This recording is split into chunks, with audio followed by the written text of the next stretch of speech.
Hey Shaheem, so this is the video that I promised that I'm going to make. Remember that we're going to talk about the pace manipulation, which means that you're going to do the attack and so on, like let's say a running attack and so on, but you're going to have a different pace in terms of attack. And so before that, we want to really think about how do we really manipulate the pace. Pretty much pace manipulation is great for characters who have a very predictable timing, such as like Dragunov or even Fang, because most of their attacks are pretty straightforward, which means that like after you attack, typically there is a specific timing.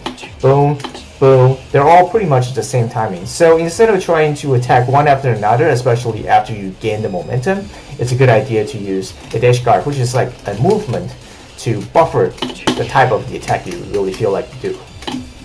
So for example, like running 2, you're down 2. This is a pretty popular method that people like to do.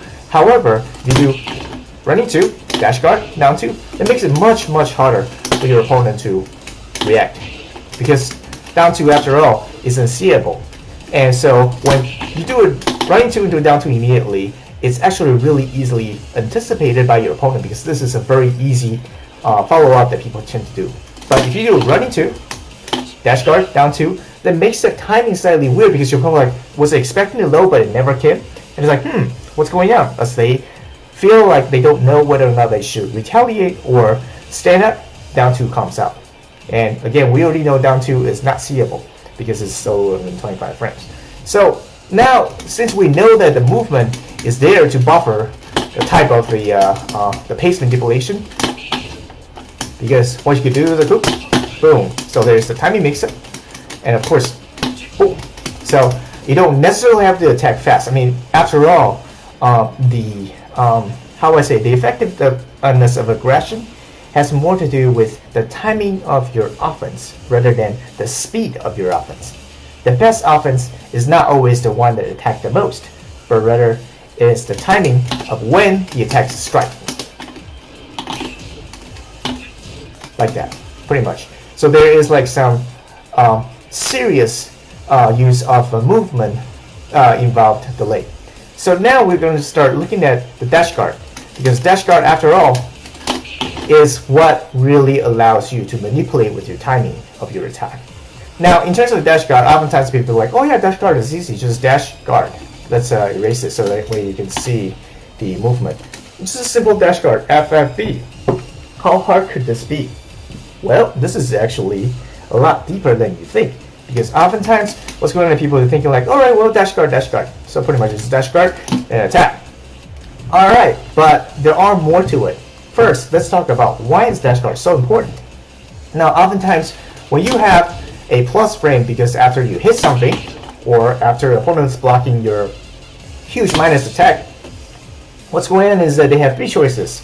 Those 3 choices are retaliation, which isn't likely, but it's possible.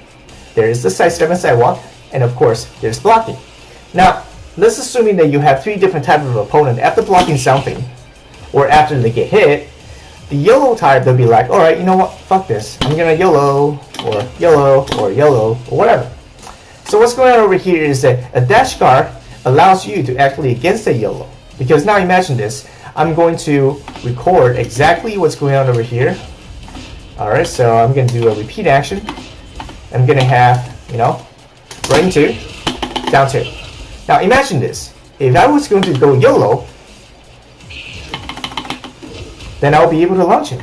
However, let's say with the dash guard situation. Dash guard. So what's going on over here? I might be a little too slow. We'll see. Yeah. Yeah, I was a little bit slow. Running 2, dash guard, down 2. So what's going on over here is that, you see, it will allow me to actually block my opponent's retaliation. Second, let's say if I'm the one that's defensive, and so let's save up to another set. So we have running 2, and then down 2. Now, in this case, I'm going to be the defensive type. That's going to be holding back and then try and low parry.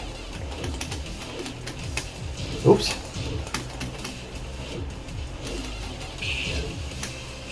That's pretty easy. Now imagine this. If I'm going to have my opponent doing this, oops, I wouldn't be able to low parry. Let's try it again. You see? It's because of that timing variation that makes it much harder for me to predict my opponent's timing. Now imagine this, if I am the defensive type and I'm waiting for my opponent to retaliate, oops, is that when they attack, I'm gonna hold back, and it's like during that pause, I'm gonna wait for their attack, but it's never coming. So at this point, I'm not sure whether or not that my opponent is actually gonna attack. Oops. Let's try it again. And you see, it's still gonna be blocked. But now imagine this. This is actually really hard because the timing of that dash guard is actually a bit different. Now imagine this. The third one I'm going to try is that if I am the type who likes to sidestep and sidewalk. Let's try it again. Oop. You see, he actually realigned me because what's going on is that the correct way to sidestep and sidewalk is to immediately hold back when I see my opponent flinches. So you see that over there, as my opponent flinches, I immediately hold back from sidestep and sidewalk and attract me. In fact, even if I try to sidestep and sidewalk this much, I will still be able to realigned by my opponent because he's now either dashing forward, which realigns, or holding back, still realigns. But then, in order to actually have like an option select option situation with a dash guard, you actually have to do the dash guard in two different type of timing. For example, fighting against a YOLO type of opponent, after a plus frame, after a plus frame, you don't know whether or not your opponent is going to retaliate. So what you're going to do is have a really quick dash, immediately hold back a little longer because you want to watch out your opponent's flinch. So after running, boop, you see, there is a really quick dash into a longer guard over here. Against an opponent who is much more defensive, you could run dash guard and with a much more liberated dash, with a much shorter guard into another set of attack. So it will look like this. Oops. Dash, boom. So the guard part is much shorter for the sidestep or for the holdback type. And sometimes you can even have a dash guard. A double dash guard allow you to actually mix up even timing even more. So like back to dash guard, down two. You know, I don't have to back to down two. I mean, I can do that. Back to dash guard, down two, or back to dash guard, down two, or back to dash, down two. Or perhaps back to dash nothing and just go back. I can't sidestep on PC anymore because I was so used to the PS4 timing. But then imagine this. Boom. That makes it much harder to actually predict when the low is coming. In fact, I'm only using a low right now. Imagine that I have a mid-low mix-up besides the timing mix-up. That'll actually make it really crazy. So first, you have to really get used to the timing of the dash guard. If you're fighting against an opponent who is really aggressive, dash guard. Much shorter dash into much longer guard. If you're fighting against an opponent who is more defensive because he's just waiting to block your attack into retaliation, you can have a much longer dash guard into immediately attack. So running two, dash, boom. That will allow you to actually track them even if they try to sidestep and sidewalk or to just hold back because they don't know. And because of that pause of timing, because your opponent is always in the I'm gonna block and retaliate mode. They're not going to be sure. It's like, oh shit, so where is the attack? I don't know when this attack is coming. Maybe I should block a little more, or maybe I should jab. Now imagine this, when they are already delayed because they're already mentally delayed by you, their reaction is going to become slower and slower. So eventually, after doing all these crazy things, you'll be able to do something much slower, and it will hit your opponent. Trust me, it's gonna work. Now with that dash guard is being put into work, you have to start thinking about it. So what are the options that allows you to dash guard into a middle of the head? Oftentimes that people will try to attack. But now imagine this. With a dash guard, what's going on is that it's going to obviously slow down your attack, which is great because what's going on over here is that you're actually slowing down the timing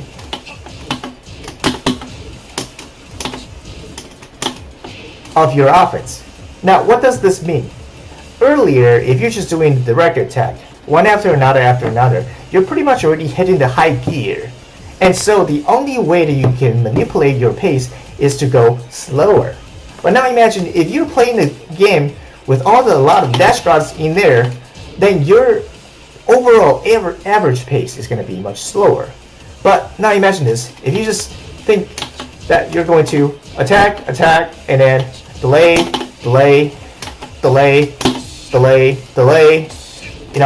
what's going on over here is that, alright, you're just thinking, alright, maybe my opponent just finally started to get my timing.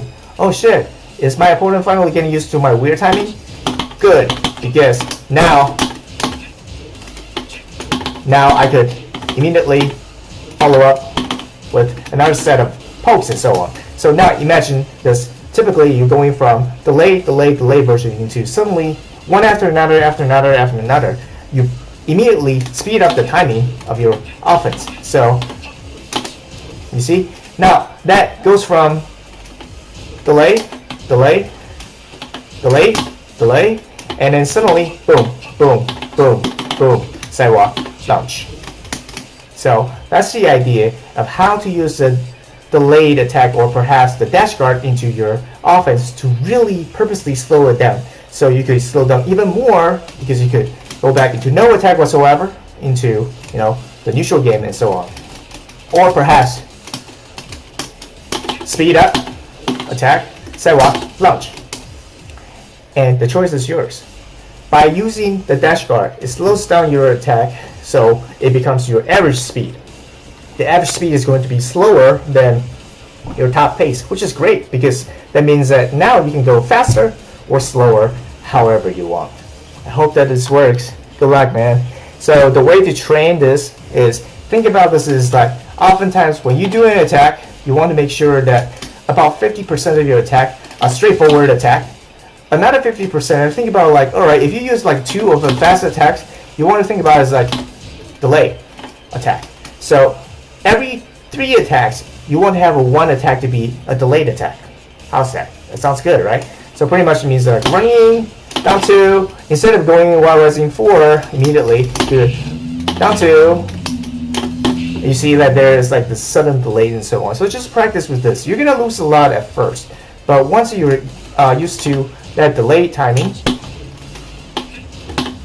things will become almost like a second nature, pretty much. I'm so used to do the type of a delay type of attack, which makes pretty scary because I'm still pretty aggressive, but only in movement only. And with the movement, with dash guard, it will allow me to block, and it will allow me to realign my opponent. Why not, right? This is something that's used a lot by Koreans and Japanese players because this is something that they have practiced so long, and I would say like the rest of the world is slightly slower in that regards with in terms of mixing the timing, and I think that this is going to be great for you. Well, good luck. If you have any questions, feel free to ask. I'm going to record this. I'll put it on YouTube, and hopefully you'll be able to watch this soon, and feel free to ask me any questions if you feel like to. Bye.